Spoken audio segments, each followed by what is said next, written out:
Dans cette section, nous allons gagner en efficacité dans la manipulation des fichiers et du texte en introduisant quelques commandes. Grep, sed, cut et awk. L'utilisation avancée de certains de ces outils nécessite une bonne compréhension du fonctionnement des expressions régulières, que vous avez normalement vu dans la vidéo précédente. Je vous avais envoyé vers un site web pour vous entraîner. Regardons la commande de grep. Grep recherche dans les fichiers texte l'occurrence d'une expression régulière donnée et envoie à la sortie standard, qui est généralement le terminal, toute ligne contenant une correspondance. Certaines des options les plus communément utilisées sont -R pour une recherche récursive et -I pour ignorer la casse du texte. Majuscule, minuscule. Prenons l'exemple suivant. ls-la / user bin pipe grep zip.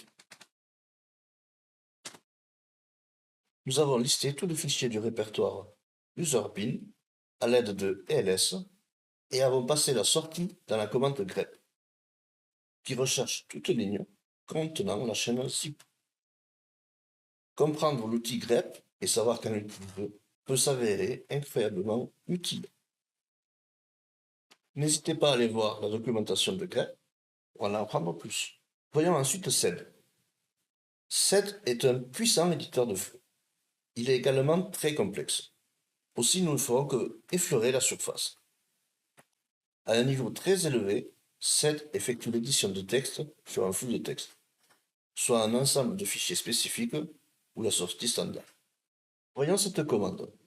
Echo, je ne dois pas abandonner, qu'on redirige vers sed, et on demande à sed de remplacer l'occurrence doit par devrait.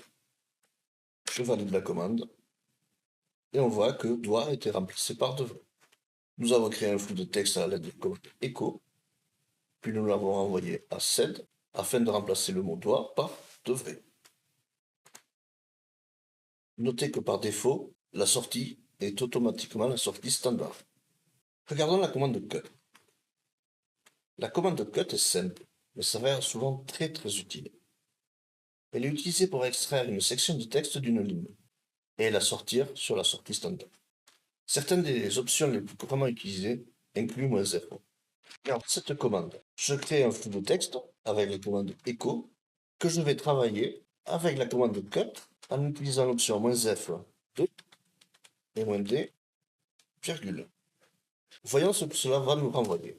Nous avons fait écho à une ligne de texte et l'avons transmise à la commande cut pour extraire le deuxième champ en utilisant une virgule comme délimiteur de champ. La même commande peut être utilisée avec des lignes dans le fichier texte. Regardons par exemple si nous utilisons le fichier etc-passwd qui contient une liste d'utilisateurs. Faisons cut -d, -f1 etc passwd. Ah, je me suis trompé. Je vois qu'en fait le fichier n'est pas délimité par des points-virgules, par des deux points. Je refais dans la même commande -d sur les deux points et je vois que j'ai là une liste d'utilisateurs du système. Beaucoup d'entre eux sont juste des services et non pas de réels utilisateurs. Awk est un langage de programmation conçu pour le traitement de texte et est généralement utilisé comme outil d'extraction de données. Il est également extrêmement puissant et peut être assez complexe. Nous ne ferons qu'effleurer la surface ici encore une fois. Une option couramment utilisée avec awk est -f majuscule, qui est le séparateur de champs, et la commande print qui produit le texte de résultat. Par exemple, regardons l'utilisation de cette commande. Nous avons fait écho sur une ligne de texte et l'avons envoyé à awk pour extraire le premier et le troisième champ en utilisant comme séparateur le double de points. La différence la plus importante entre cut et awk est que cut ne peut accepter qu'un seul caractère comme délimiteur de champ, alors que awk est beaucoup plus flexible. En règle générale, lorsque vous commencez à avoir une commande impliquant de multiples opérations cut, vous pouvez envisager à passer à awk.